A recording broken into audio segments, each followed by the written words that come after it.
Selamat pagi Bapak Ibu serta saudara-saudariku, kita mendengarkan renungan harian pada hari ini 9 Mei 2022. Kita berdoa. Kasih karunia Tuhan kita Yesus Kristus, kasih dari Allah Bapa dan persekutuan Roh Kudus itulah kiranya menyertai kamu. Amin.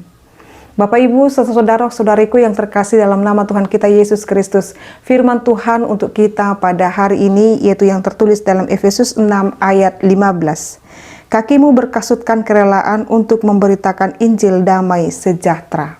Demikian pembacaan firman Tuhan. Firman Tuhan untuk kita pada hari ini mengingatkan kita Bapak Ibu supaya memiliki sifat kerelaan dalam setiap kehidupan kita. Tetapi sebelum membahas daripada berkasutkan kerelaan ini, jikalau kita membaca ayat di atas daripada ayat 15 ini, memberitahukan kepada kita bahwasanya di sana diterangkan dan disampaikan supaya setiap orang yang percaya, setiap murid-murid Kristus, setiap orang yang telah menyatakan diri percaya kepada Yesus Kristus memiliki perlengkapan rohani yang lengkap. Salah satunya jikalau kita membaca nanti di atas ayat ini dikatakan di sana berbaju jirakan keadilan dan kebenaran. Setiap orang yang percaya di dalam Yesus Kristus harus memiliki keadilan dan kebenaran dalam setiap kehidupannya. Lalu senjata perlengkapan rohani yang berikut adalah kasut atau alas kaki yang di dalamnya itu membuktikan bahwasanya setiap pemberita Injil itu harus bergerak cepat, harus bergerak terus di dalam setiap pelayanannya, supaya di dalam setiap pelayanannya berita sukacita yaitu Injil itu segera dapat tersampaikan kepada setiap orang. Bapak Ibu, saudara-saudariku, mengapa seseorang itu harus diperlengkapi dengan keadilan dan kebenaran? Karena di dalam diri setiap umat manusia, di dalam setiap diri orang Kristen sekalipun memiliki kelemahan untuk dapat tetap berjuang di dalam kehidupannya. Maka keadilan dan kebenaran menjadi pelindung dirinya dari kelemahannya. Lalu keadilan dan kebenaran ini ialah karunia Allah. Karunia Allah yang diberikan kepada setiap orang yang percaya kepadanya. Karunia yang sangat dibutuhkan dalam hidup dan dalam perjuangan kehidupan manusia. Sesudah kebenaran dan keadilan, lalu disampaikanlah yaitu perikop kita ayat harian ini menyusullah suatu bagian yang lain dari perlengkapan senjata Allah yaitu kerelaan. Dikatakan di sana berkasutkan kerelaan, tapi sebelumnya tadi itu berbaju jirahkan kebenaran dan keadilan, sekarang berkasutkan kebenaran. Jadi kasut atau yang kita letakkan di dalam kaki itu harus ada kerelaan, tidak ada kata lelah, capek, atau mengeluh, atau menggerutu di dalam setiap melakukan pemberitaan kebenaran firman Tuhan. Berkasutkan kerelaan dalam bahasa aslinya disebut juga dengan hetoimasia yang memiliki arti yaitu dalam situasi hal apapun atau bahkan situasi paling sulit sekalipun tetaplah menjadi saksi Kristus. Itu yang disebut dengan juga hetoimasia Bapak Ibu. Jadi hetoimasia merupakan hal apapun yang kamu jumpai di dalam perjalanan hidupmu, kamu harus tetap menjadi saksi Kristus. Maka dikatakan di sana berkasutkan kerelaan adalah harus rela di dalam menanggung kesakitan karena pemberitaan Injil itu.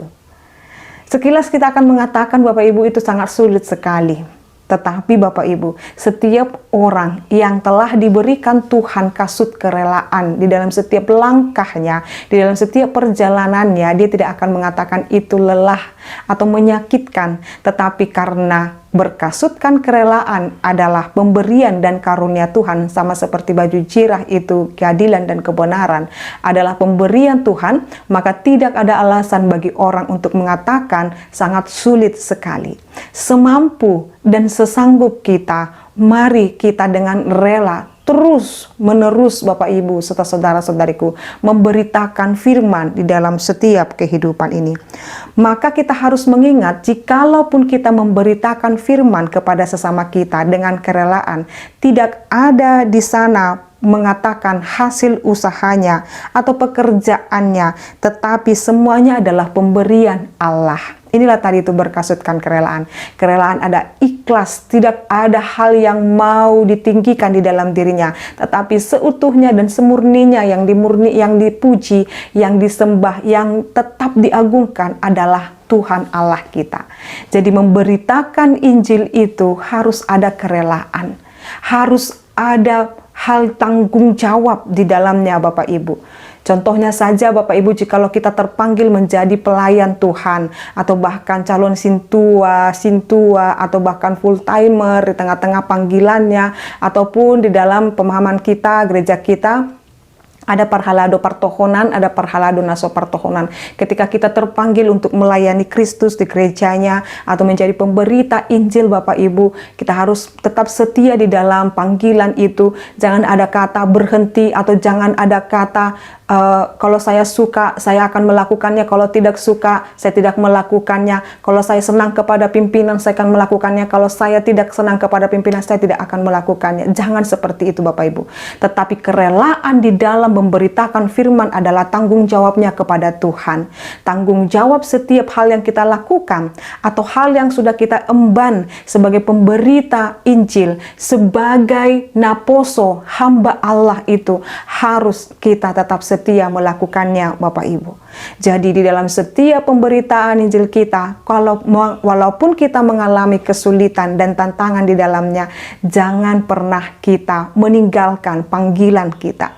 Lalu bagaimana dengan jemaat? Kami kan jemaat biasa, Inang. Semua kita memiliki panggilan di dalam tugas pelayanan kita. Entah kita dipanggil Tuhan menjadi pekerja kantoran, atau pedagang, atau apapun pekerjaan kita, Bapak Ibu, Tuhan menitipkan kepada kita karunia untuk memberitakan Injil. Maka selagi engkau bernafas, selagi engkau masih hidup, beritakan Injil dengan kerelaan. Berkasutkan kerelaan sesulit apapun yang kamu hadapi di dalam memberitakan Injil itu, atau menghidupi firman Tuhan itu, atau berkelakuan atau menghidupi kebaikan itu. Tetaplah kuat dan semangat, sebab mereka yang melihat kebaikan, mereka yang melihat pemberitaan Injil itu akan memuji dan memuliakan Allah. Tetaplah berjuang, tetaplah bergerak, tetaplah berjalan untuk memberitakan firman itu dengan kerelaan, tulus, dan ikhlas. Amin. Kita berdoa. Kami bersyukur ya Allah Bapa kami buat firman-Mu yang mengajarkan kami Tuhan, supaya kami berkasutkan kerelaan, bukan karena untuk pencapaian diri kami, tetapi untuk kemuliaan Tuhan. Biar nama Tuhan yang dimuliakan dalam setiap pelayanan kami. Sekalipun angin bergoyang atau bahkan mau menggoyangkan iman kami Tuhan, atau bahkan rupa-rupa dunia ini menggoyangkan iman kami, supaya kami tidak setia dalam memberitakan Injil, tidak berlaku baik Tuhan di hadapan Tuhan. Maka saat ini Tuhan telah ingatkan kami supaya menjadi pribadi yang Tuhan inginkan, pribadi yang Tuhan selalu harapkan untuk dapat memberitakan pemberitaan firman Tuhan dalam kehidupan kami. Berkatilah seluruh jemaat-Mu Tuhan dalam setiap pekerjaan mereka. Berkati mereka yang sedang sakit, biarlah Tuhan yang memulihkan mereka. Berkati orang yang sedang bersedih Tuhan, Engkau Tuhan yang dapat membuat mereka bersuka cita. Bahkan Tuhan, jikalau saat ini Engkau memberikan kami umur yang panjang, Engkau boleh Tuhan melimpahkan berkat-Mu kepada kami. Limpahkan juga Tuhan segala berkat hikmat surgawi kepada kami seluruhnya. Biar kami dengan umur yang panjang Tuhan berikan untuk semakin Tuhan pakai lagi memuji dan memuliakan Tuhan. Berkati kami dalam setiap perjalanan kehidupan kami, biar nama-Mu semakin dimuliakan. Dalam nama Yesus Kristus kami telah berdoa dan mengucap syukur. Anugerah daripada Tuhan kita Yesus Kristus, kasih dari Allah Bapa dan persekutuan Roh Kudus, itulah kiranya menyertai dan memberkatimu sekarang sampai selama-lamanya. Amin. Selamat pagi Bapak Ibu serta saudara-saudariku. Tuhan Yesus memberkati. Shalom.